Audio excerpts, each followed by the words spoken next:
አሰላሙ አለይኩም ወራህመቱላሂ ወበረካቱ። ውድ የተወደዳችሁና የተከበራችሁ ቤተሰቦቼ፣ ውድ ኢትዮጵያውያን የሀገሬ ልጆች እንደምን አላችሁልኝ? እኔ ጋር ሁሉ ሰላም፣ ሁሉ ጤና አልሐምዱሊላህ ረብል ዓለሚን።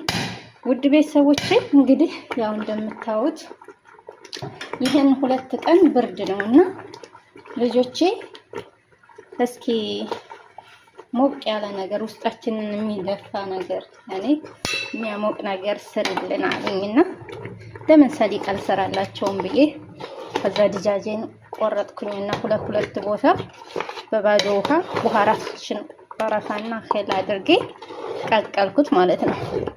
ከዛ በኋላ ድጃጁ ከበሰለ በኋላ ከግማሽ ሰዓት በኋላ ድጃጁን አወጣሁና አልጣ ምናምን አደረኩና ከፎርም ውስጥ አስገባሁ። ከፎርም ውስጥ ጨመርኩት ማለት ነው።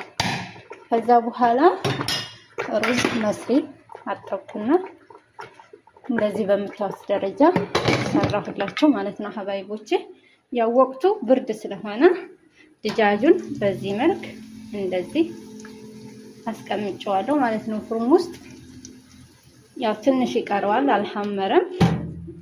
ሲሐምር ኢንሻአላህ በእዝንላህ